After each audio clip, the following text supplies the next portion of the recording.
आज का टॉपिक है अपना ब्लड ट्रांसफ्यूजन। ठीक, ब्लड ट्रांसफ्यूजन की अगर बात करें तो इंट्रोडक्शन या डेफिनेशन। तो blood transfusion is a life saving procedure to place the blood cell और blood product which lost through haemorrhage, anaemia and other disease. किसी भी अदर डिजीज या एनीमिया या हेमरेज की वजह से बॉडी में अगर ब्लड लॉस होता है तो पेशेंट को जो ब्लड चढ़ाया जाता है, जो ब्लड चढ़ाने की जो प्रोसेस होती है उसी को क्या बोलते हैं अपन, ब्लड ट्रांसफ्यूजन। ठीक है, सिंपल से याद रखना है। सेकंड अगर मैं बात करूं तो indication of blood transfusion. Indication क्या है ब्लड ट्रांसफ्यूजन के? इंडिकेशन ये है कि हेमरेज की कंडीशन में, एनीमिया की कंडीशन में, या कोई ट्रॉमा या कोई बर्न केस हो या सर्जरी, क्या इन केस के अंदर क्या है अपन ब्लड ट्रांसफ्यूजन करते हैं। ठीक है, अगर टाइप्स ऑफ ब्लड डोनेशन की बात करें, पहला अपन ने इंट्रोडक्शन डेफिनेशन देखा, दूसरा इंडिकेशन ऑफ ब्लड ट्रांसफ्यूजन देखा, और थर्ड अगर मैं बात करूं तो टाइप्स ऑफ ब्लड डोनेशन। ठीक है, टाइप्स ऑफ ब्लड डोनेशन की अगर बात करें तो पहला टाइप अपने पास आता है ऑटोलोगस। ऑटोलोगस में क्या होता है देखो, client donate on blood before schedule procedure. Patient का शेड्यूल प्रोसीजर, कोई भी पेशेंट या कोई सर्जरी वाला पेशेंट है ना, तो खुद के जो शेड्यूल प्रोसीजर है, तो खुद का ब्लड जो शेड्यूल प्रोसीजर में है क्या करता है, वो खुद के ब्लड को कलेक्ट करना। कब? बिफोर प्रोसीजर या बिफोर सर्जरी। जैसे कोई पेशेंट अगर शेड्यूल सर्जरी का कोई डेट दे दिया तो उसको डेट के before 5 weeks restore and collection start कर देते हैं। कितना? Before 5 week restore and collection start कर देते हैं। ठीक है, इसमें क्या होता है, blood donation start 3 days gap में। 5 वीक पहले स्टार्ट करते हैं तो वो कंटिन्यू नहीं लेंगे, उसमें 3 डेज के गैप के अंदर क्या है उसका ब्लड कलेक्ट करते हैं। और स्टॉप कब करेंगे अपन उसको स्टॉप करते हैं 3 डेज बिफोर सर्जरी डेट। अब जब सर्जरी का डेट आज देता है अपना फिक्स हो जाता है, उसके 3 दिन पहले अपन उसको क्या है स्टॉप कर देते हैं। ठीक है, और स्टार्ट करते हैं अपन बिफोर 5 वीक। ठीक है, और कंटिन्यू लेंगे blood donation start 3 days gap, 3 days के गैप के अंदर ब्लड को कलेक्ट करते हैं। ठीक है, मैंने नोट डाल के यहाँ पर लिखा है कि डिजीज ट्रांसमिशन और ट्रांसफ्यूजन कॉम्प्लिकेशन रिड्यूस। इसके अंदर क्या होता है, जो खुद का बॉडी का अगर खुद का ब्लड कलेक्ट करके अगर प्रोसीजर के अंदर यूज होता है तो उसके अंदर सबसे इम्पोर्टेंट चीज़ ये होता है कि ट्रांसमिशन, किसी डिजीज का ट्रांसमिशन और ट्रांसफ्यूजन कॉम्प्लिकेशन क्या है वो रिड्यूस होता है, कम हो जाते हैं। ठीक है, एक नोट और नीचे लिखा हुआ है कि this type of blood transfusion is not possible in septicaemia और ल्यूकेमिया पेशेंट। ल्यूकेमिया और सेप्टिसीमिया वाले पेशेंट को क्या है इस टाइप का ब्लड ट्रांसफ्यूजन नहीं करते हैं। ठीक है, नेक्स्ट सेकंड की अपन बात करें ब्लड सॉल्वेज। ठीक है, blood salvage type of autologous. ये भी क्या है, टाइप ऑफ ऑटोलॉगस है। इसमें क्या होता है, collect the blood during procedure bye suctioning.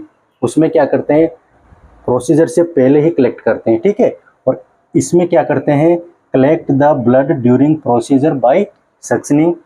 कहाँ कहाँ से कर सकते हैं, बॉडी कैविटी, जॉइंट स्पेस और क्लोज्ड बॉडी साइट या सर्जरी साइट, जहाँ पर पेशेंट का सर्जरी करता है उस साइड से जो ब्लड कलेक्ट करते हैं उस साइड से। ठीक है, इसका इसमें आता है designated donor.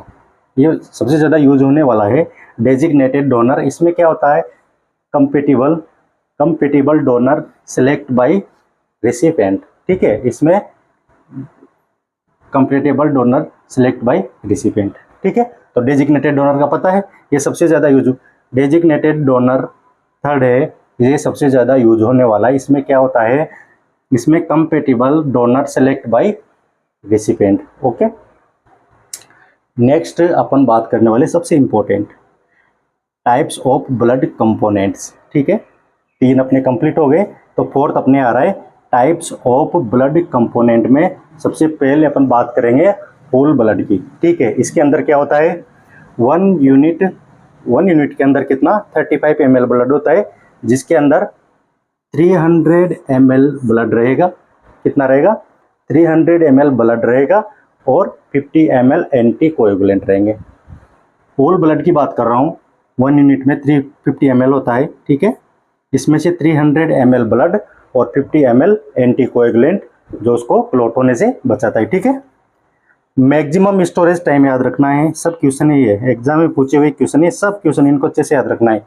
Maximum storage time की बात करें तो इसको 35 डेज तक स्टोर कर सकते हैं, ठीक है।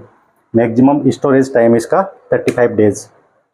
नेक्स्ट अगर बात करें ट्रांसफ्यूजन टाइम, इसका ट्रांसफ्यूजन टाइम ये बहुत इंपॉर्टेंट है। ट्रांसफ्यूजन टाइम 2 to 4 आवर, ठीक है। ट्रांसफ्यूजन टाइम 2 to 4 आवर्स के अंदर ही अपन को ब्लड कंप्लीट करना है, ये नोट कर लेना, तो बहुत इंपॉर्टेंट है ये। क्लिनिकल जो स्टाफ होता है उसके लिए बहुत इंपॉर्टेंट चीज़ है। स्टोरेज टेम्परेचर, स्टोरेज टेम्परेचर की अगर बात करें तो 1 degree centigrade to 6 degree centigrade, average 4 degree centigrade, ठीक है। इस पे अपन इसको स्टोर करते हैं। लेकिन जब पेशेंट को वापस चढ़ाएंगे अगर अपन हो तो उसको वापस बॉडी टेम्परेचर पे लाने के बाद ही चढ़ाएंगे, ठीक है। नेक्स्ट यहाँ पर मैंने नोट डाला है, बहुत इंपॉर्टेंट चीज़ है, हमेशा याद रखना है। नोट डाला है कि blood transfusion should always done 4 hours to prevent the chance of septicaemia और ब्लड बैक्टीरियल इन्फेक्शन। ब्लड को 4 आवर्स के अंदर ही कंप्लीट करना है, 2 to 4 आवर्स के अंदर ही कंप्लीट करना है। अगर कंप्लीट नहीं करोगे तो पेशेंट को क्या चांस हो जाएंगे, सेप्टिसीमिया और ब्लड बैक्टीरियल इन्फेक्शन होने का चांस बढ़ जाता है, और सेप्टिसीमिया हो गया तो पेशेंट की डेथ भी हो सकती है, ठीक है। नेक्स्ट यहाँ पर लिखा है कि discard blood remaining after 4 hours of blood transfusion. अगर 4 आवर्स के बाद अपना ब्लड बचा हुआ है तो उसको डिस्कार्ड कर देना है, लेकिन उसको पेशेंट को कंटिन्यू बात नहीं करना है, ठीक है। तो red blood cell RBC, RBC में क्या होता है, 1 यूनिट के अंदर कितना होता है 250 ml, 1 यूनिट के अंदर कितना होता है 250 ml। अगर ये 1 यूनिट आरबीसी अगर किसी पेशेंट को चढ़ाते हैं तो उसमें क्या है 1 ग्राम हीमोग्लोबिन बढ़ जाता है, कितना इंक्रीज 1 ग्राम हीमोग्लोबिन, ठीक है। अगर इसका मैक्सिमम स्टोरेज टाइम की बात करें, इसका मैक्सिमम स्टोरेज टाइम है 35 to 42 डेज, ठीक है। इसको स्टोर कर सकते हैं अपन कितना 35 to 42 डेज के अंदर। स्टोरेज टेम्परेचर की अगर बात करें तो सेम वही रहेगा 1 degree centigrade to 6 degree centigrade. Transfusion time इसका सेम वही है 2 to 2 आवर्स, 2 से 4 घंटे, ठीक है। Increase 2 to 3% haematocrit value, 1 unit transfusion होने में कितना है हीमेटोक्रिट वैल्यू बढ़ती है इसकी 2 to 3%, ठीक है। अगर नॉर्मल वैल्यू बात करूँ तो मेल में 40 to 52% होता है और फीमेल में होता है 35 to 47%, ठीक है। नेक्स्ट थर्ड अगर बात करें अपन प्लेटलेट्स की, होल ब्लड देख लिया, रेड ब्लड सेल देख लिया, और थर्ड अपने पास आती है प्लेटलेट्स, ठीक है। प्लेटलेट्स में agitator instrument use store platelets, platelets को स्टोर करने के लिए एजिटेटर इंस्ट्रूमेंट यूज करते हैं। ये एम्स में एक बार पूछा हुआ क्वेश्चन है। एक तरह से एजिटेटर मशीन होता है जिसके अंदर क्या करते हैं प्लेटलेट्स को ना उसके अंदर रख के ये सक करवाने का काम करता है, ठीक है। इस टाइप का मशीन होता है, तो इसको स्टोर करते हैं किसमें, agitator instrument use store platelets में, ठीक है।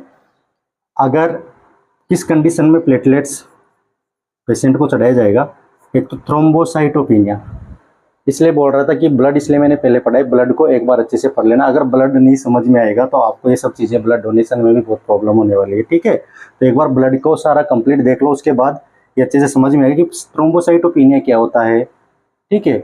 प्लेटलेट डिस्फंक्शन ये सब वहाँ पे मैंने बता रखे हैं। तो थ्रोम्बोसाइटोपिनिया मतलब डिक्रीज हो जाएगा कौन सा, platelets count, and platelets dysfunction. इस कंडीशन में क्या करते हैं अपन, प्लेटलेट्स चढ़ाते हैं पेशेंट को। अगर 1 यूनिट की बात करो तो इसमें 50 to 70 ml होता है। 1 यूनिट में कितना होता है 50 to 70 ml, जो 1 यूनिट में कितना बढ़ जाता है 5000 to 10,000 सेल्स mm को, इतना बढ़ जाता है 1 यूनिट के अंदर, ठीक है। अगर स्टोरेज टेम्परेचर की बात करें तो इसका storage temperature 20 to 24 degree centigrade होता है, और ट्रांसफ्यूजन टाइम इसका होता है 15 to 30 मिनट। इसके अंदर इसको पेशेंट को चढ़ा देना चाहिए, ठीक है। एक अपने पास आता है एसडीपी और आरडीपी, सिंगल डोनर प्लेटलेट्स और रैंडम डोनर प्लेटलेट्स। समझ में आ गया होगा तो 1 unit SDP equal to 6 unit RDP. अगर सिंगल डोनर 1 यूनिट एसडीपी है ना, वो 6 यूनिट आरडीपी के बराबर होता है। बहुत क्वेश्चन है, सब बहुत अच्छी चीज़ें हैं, इसको नोट कर लो।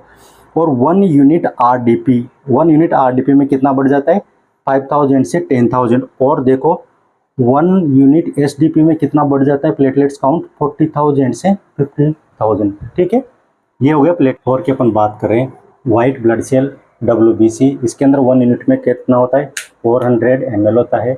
अगर ट्रांसफ्यूजन टाइम की बात करें तो 1 आवर्स के अंदर कर देना चाहिए। और यूज में कब कर सकते हैं इसको, इम्यूनिटी डेफिशिएंट और क्रॉनिक इन्फेक्शन ऑफ पेशेंट, इसके कंडीशन में अपन क्या करते हैं, वाइट ब्लड सेल पेशेंट को चढ़ाते हैं। ठीक है, बात करें अगर फ्रेश फ्रोजन प्लाज्मा FFP, तो hypovolaemia, deficiency of blood clotting factor 5 और 8। ठीक है, स्पेशली ठीक है, उसकी कंडीशन में क्या करते हैं अपन, फ्रेश फ्रोजन प्लाज्मा FFP चढ़ाते हैं। अगर 1 यूनिट की बात करूँ तो 1 यूनिट FFP में कितना 200 ml टू 250 ml होता है। और इसका स्टोरेज टाइम होता है 1 ईयर। ठीक है, स्टोरेज टेम्परेचर की बात करें तो इसको -30 डिग्री सेंटीग्रेड फॉर 1 ईयर के लिए जो मैक्सिमम सबसे ज़्यादा यूज होता है। कभी कभी रेयर कंडीशन में -60 डिग्री सेंटीग्रेड फॉर 2 ईयर्स के लिए भी इसको स्टोर करते हैं। ठीक है, ट्रांसफ्यूजन टाइम की बात करें तो विद इन 15 to 30 मिनट इसको ट्रांसफ्यूजन कर देना चाहिए। ठीक है, नेक्स्ट अपने पास आता है types of plasma product. Type of plasma product में 2 है अपने पास, एक तो एल्बुमिन और एक क्रायोप्रिसिपिटेट। ठीक है, एल्बुमिन की बात करूँ तो use in hypovolaemia, shock, liver failure और हाइपोएल्बुमिनिमिया। ठीक है, इसके अंदर यूज होते हैं। अगर इसको क्या करते हैं, स्टोर्ड फॉर 5 ईयर तक इसको स्टोर कर सकते हैं। 25 gram 100 ml is equal to 500 ml plasma के बराबर होता है। ठीक है, सेकंड अगर क्रायोप्रिसिपिटेट की बात करें तो यूज्ड फॉर ब्लीडिंग डिसऑर्डर, इसको ब्लीडिंग डिसऑर्डर के अंदर यूज करते हैं। और इसका स्टोर टाइम की बात करें तो 1 ईयर होता है। और 1 यूनिट एडमिनिस्टर्ड 15 to 30 मिनट। ठीक है, नेक्स्ट सेकंड पार्ट एक और आ गया जिसके अंदर मैं ब्लड ट्रांसफ्यूजन को कंप्लीट कर दूंगा। ठीक है, यहाँ तक शायद कंप्लीट हो गया होगा, सबको समझ में आया होगा। नेक्स्ट पार्ट में मैं ब्लड ट्रांसफ्यूजन कंप्लीट करके फिर नया टॉपिक स्टार्ट